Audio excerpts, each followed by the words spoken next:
大家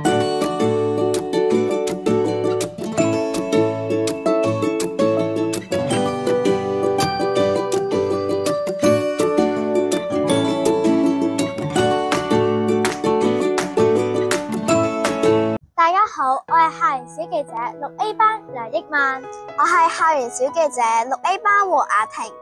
一眨眼已經就快踏入11月啦，唔知大家嘅校園生活過得點樣呢？我哋6年班嘅同學梗係過得又充實又愉快啦。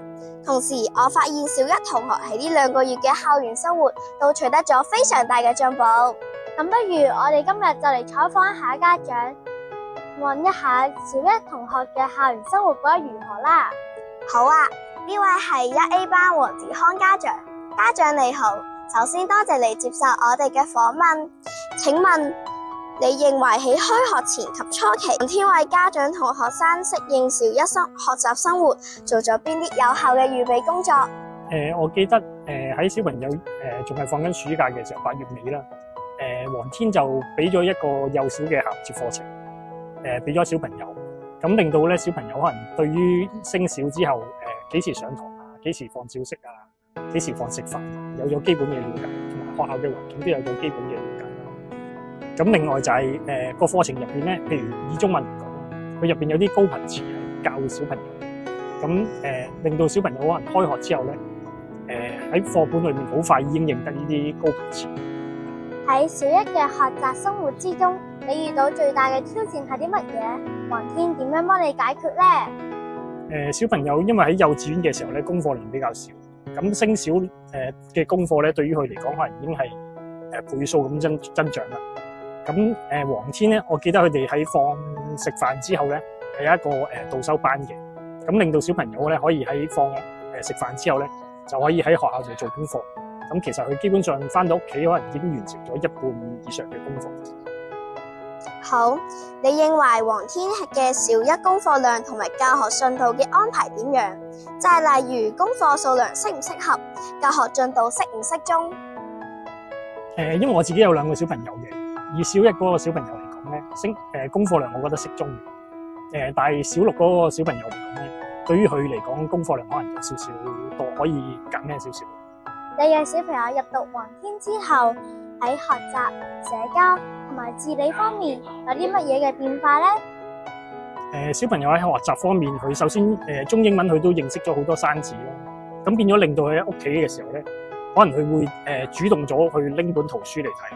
咁跟住另外就係社交方面，佢幼稚園嘅時候其實就去到 K3 都可能佢唔係好講得出佢好多同學嘅名啦。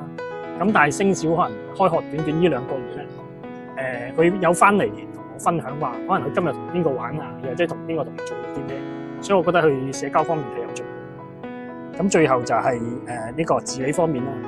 因為小朋友喺午飯嘅時候咧，我知道老師係會要佢哋自己可能攞飯盒出嚟啦，跟住攞餐具啦，自己可能整好個台啦。食完飯之後要抹台嘅。咁呢方面咧，令到小朋友可能翻到屋企嘅時候有咗呢個習慣，咁變咗佢翻到屋企咧，譬如佢會幫手可能攞台布啊、攞凳啊，另外食完飯之後可能會幫手收拾餐具。多謝呢位家長嘅分享。而家我哋就訪問下一位家長啦。1B 班嚴子明家長你好，請問你嘅小朋友中意黃天嘅邊一個方面啊？我個小朋友係啱升小一啦，係1B 班啦。咁佢翻嚟分享話咧，佢就中意學校嘅小息堂同體育堂嘅。咁記得喺暑假嘅時候咧，黃天就有一個花式跳繩興趣班嘅，咁佢就參加咗。佢就開咗學之後咧，佢就好中意跳繩啦，同埋最近參加咗一個賽馬會嘅學校嘅計劃，係田徑活動咯。佢就係放學每星期4就會參加嘅。咁佢每個禮拜咧就非常之期待係逢星期4佢就可以跑步啦、訓練啦咁樣咯。咁我哋都好想了解一下小一嘅老師係點樣照顧你嘅小朋友咧？升小一嘅時候咧，午膳時間咧，因為嗰時係啱開學，我都有去做嗰個家長義工嘅。咁我就見到咧，老師係好有愛心同細心咁樣吩咐佢哋啊，每樣都要試下咁樣。咁咧作為家長咧，我見到呢一點咧就係好放心嘅，因為我驚佢哋喺學校咧會食唔飽啊嗰啲。但係其實唔係嘅，即係老師要求佢哋嘅至少要食一半咯，即係起碼佢哋一定係食得飽咯。好，我哋高年級嘅學生大哥哥姐姐計劃，可唔可以協助到你小朋友學習常規同埋適應小學生活啊？呢個係好認同嘅，因為佢啱從幼稚園啦升到小學，去到一個新嘅環境啦，比較陌生，咁佢就會有啲驚，同埋佢學校咧小學咧嗰個規則啊，同埋規矩又多咗嘅，比幼稚園老師嗰啲咧就嚴格啲嘅。咁有大哥哥同大姐姐嘅照顧下咧，佢哋帶領下咧，就會好快咁樣融入咗小學嘅生活啦。我自己都曾經擔任過小一同學嘅大姐姐，真係好有意義啊！除此之外，你希望黃天喺支持家長方面作出啲乜嘢嘅措施呢？咁黃天嘅校長咧，同埋老師咧，佢哋嘅團隊咧係好有愛心同埋耐心嘅。因為我仲有個大仔啦，讀緊5年班嘅。咁我揀翻黃天咧，都係因為啲老師咧就係好有愛心，我係好注重呢一 part 嘅。咁然後咧，佢哋黃天咧個好多嗰啲校外活動啊，都可以俾家長去參加做義工啊，參與喺啲小朋友有多啲親子活動啊咁樣嘅。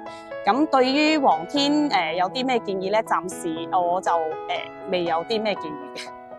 好，我哋今日嘅訪問到呢度，多謝兩位家長嘅回答，我哋下次再見啦，拜拜。